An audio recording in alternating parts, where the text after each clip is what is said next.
Shane here, and I wanted to upload this video for a little while. I just didn't know quite how I was going to go about it, and a good friend of mine just recently uploaded a tutorial video on banjo. His name is Tyler, a gentleman that I have the pleasure of knowing from the Banjo Heritage Discord group, and it kind of inspired me to throw up a tutorial video. I don't know if I want to call it a tutorial video, and more of pitfalls to avoid.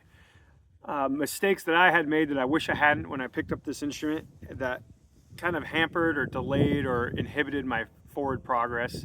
And had I been a little bit more knowledgeable and a little bit more informed, I'd be probably further ahead as far as my understanding of the instrument, my skill, technical proficiency, as well as my ability to kind of theory craft and make good sounding music. So this is not going to be in any particular order. However, the first pitfall I want to mention is probably the most important one to avoid, and that is isolation. I picked up the banjo in 2019 because I independently homeschool all of my children, and I thought, you know, they need to learn some music. And my wife, being a classically trained first chair clarinet player, said, you know, we need to pick up either some keys or a stringed instrument, something to teach the kiddos music. And so it's a long story about how I came to the conclusion of picking up the banjo, but what I will tell you is when I picked it up, I got a book, and then I did like most people do. I learned the basic techniques as outlined in that particular publication, and then get on YouTube and look up tutorials on the banjo.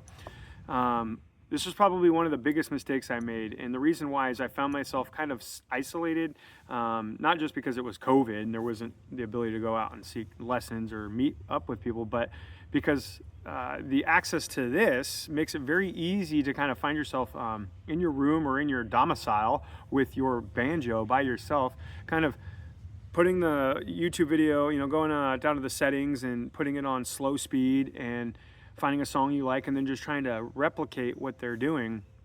Now, I'm not going to say there isn't any benefit to that. You are going to extract some mechanical skill from doing that. However, you're just going to become a pale imitation of the person that you're watching. And again, if that's something that has encouraged you and propelled you forward, I guess do it. But for me, it got very droll, and I found the passion for learning the instrument kind of nosediving. So avoid isolation, and the best way to do that is get involved with a community, whether that be online or in your local area. I can't tell you how it was like ether into a carburetor. My progress just accelerated rapidly. My passion went up, and being able to communicate with like-minded, passionate musicians about the instrument and from all varying skill sets will allow you to glean knowledge. And it kind of harkens to the tradition of this instrument. If you know anything about it, it seems to me that this instrument is heavily influenced by oral tradition.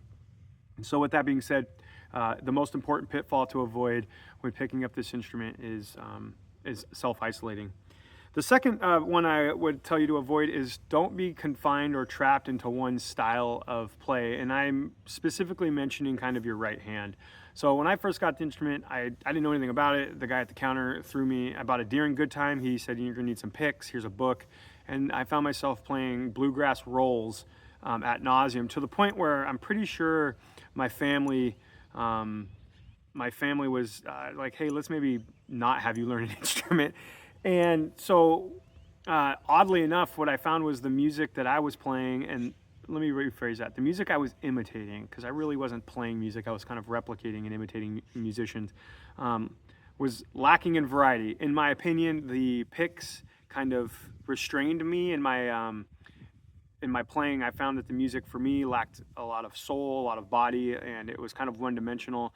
And that was because the style of play I was playing was heavily melodic, and it really relied on other musicians to be present to kind of fill the sound out. Well, when you're by yourself playing an instrument, if you're playing music that doesn't sound good, you're just not going to want to pick it up and continue to play.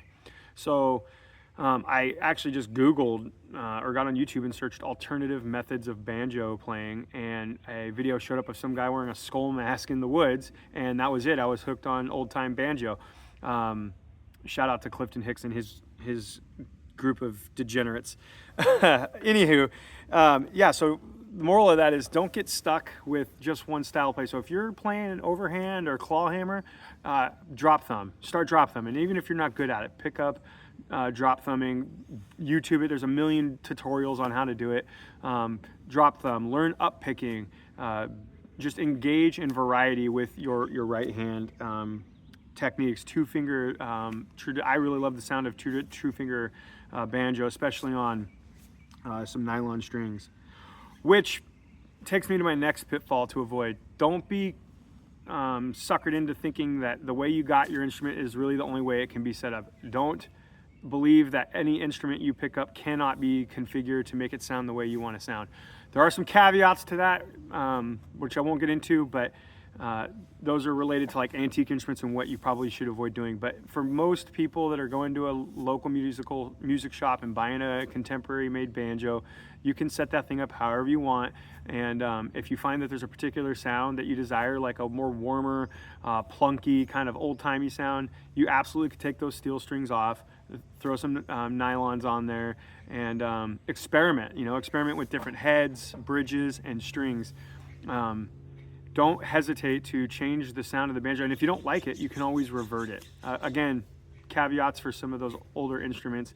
You may want to kind of do some research before you start making some dramatic deviations from what was era specific as far as engineering goes. So we got align with the community, don't be isolated, vary your right hand skills, develop them as quickly as possible because it'll add variety and depth to your music and your playing. We talked about different strings. That leads me to the next thing, tuning. Man, I don't know what it was about when I picked up the instrument, I was reluctant to change the tuning because I thought it was overwhelming. It was kind of intimidating. And the idea of messing with this up here just intimidated me. I didn't like the idea of it. And so when I would hear music that I enjoyed to listen to either on my Spotify playlist or I found on YouTube, I would be like, man, how did they get their banjo to sound the way? It's the exact same banjo I have. It might be my Deering. I'm like, that guy's instrument sounds so much different, and the song he's playing sounds, it's got so much more tone to it, or it's got a different emotion to it. And it was simply just a matter of changing tuning. And it's especially important if you're going to start singing that you kind of experiment with tuning down your banjo. So don't hesitate, don't be afraid or intimidated by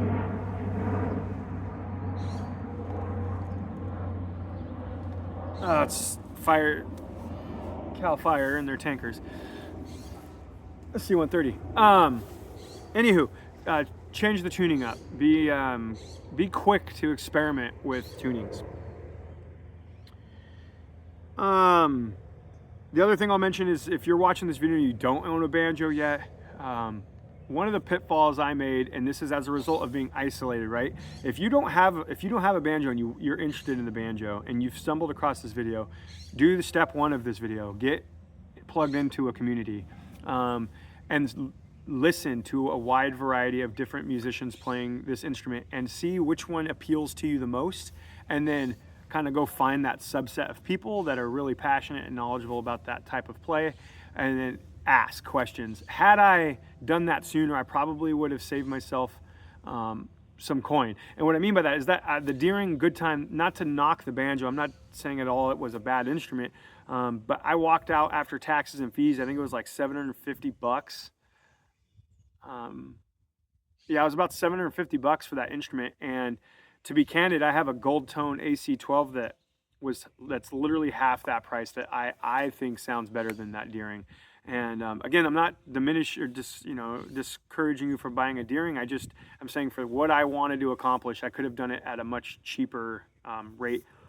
And you can then use that money to kind of allocate it towards some other area of the instrument, whether that be a Patreon subscription to one of your favorite banjoists, or whatever it might be, a lesson, I don't know.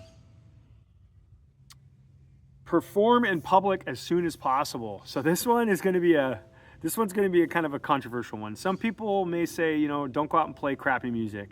And I would tend to agree. However, a caveat to that is you got to start somewhere. And so as soon as you feel like you're comfortable enough from playing around your immediate family and or friends, and it sonically sounds okay. You don't have to be extremely good.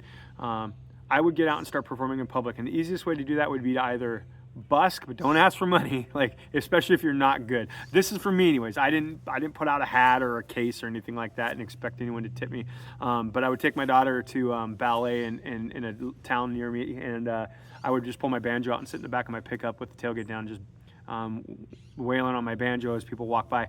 And what it'll do is you'll find, and this is probably one of the most encouraging things I can tell you regarding playing in public, is you're not that remarkable, and people generally don't care. They might look and listen and smile or give you a thumbs up. You might even have someone stop. But even those who are interested may only stop for a few minutes and then they move along. So perform in public either through busking. Another option, and this one I've done and I find it extremely rewarding for myself, and it encourages me to go back, as well as the people that are the audience seem to really enjoy it, is go to a local memory care facility.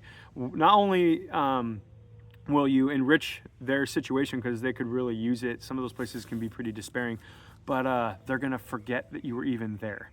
If you were terrible the first week, and you got a bad reception from the audience due to the nature of their illness, they're not likely going to remember you the next week. And so it's like you could just beta test live play at a memory care facility. And I'll tell you what, the staff there are going to love it, whether you're good or not, because you're going to take the attention of the residents and the clients, and it'll liberate them to be able to accomplish other tasks within their job description. But memory care facilities and skilled nursing facilities are a godsend to kind of developing confidence to play in public. So I would encourage you to explore that. And then the last, second to most important, and I do say it's second to community, because again, I don't know if it's just from my experience with this particular instrument, but consistency. Consistency is paramount at progress. So brilliance in the basics. The reason why I say community first is because if you're inconsistent, the community will hold you to account, okay? Absent engagement with fellow musicians, and so that they can kind of like propel you, because they're going to ask like, hey man, what have you been playing? Especially if you're involved in like a more intimate forum, they're gonna be like, hey man, I haven't heard you upload anything. Like, how's your particular, how's that Stewart treating you? Or what's that piece of music that you said you were interested in a while back? Or how are you progressing at that particular song we worked through? And community will help encourage you to be accountable to your consistency. So that's it. This video is kind of already dragging on past the 10-minute mark, and I'm rambling. If you found this to be helpful, I'd appreciate you to give me some feedback. If you want more technically focused tutorials, like actual right hand technique or different expressions of up here with the left hand, you can shoot that down in the comments section. I'll take it into consideration. Again, I am not by any means an expert at this instrument. I've only been playing it for a little over 4 years, maybe 5, and so my skill is commensurate with that experience. So anyways, thanks for stopping by, and I appreciate any feedback that you may have. If you have any saved rounds, bitches, or gripes, you know where to put them. All right, catch you on the next one.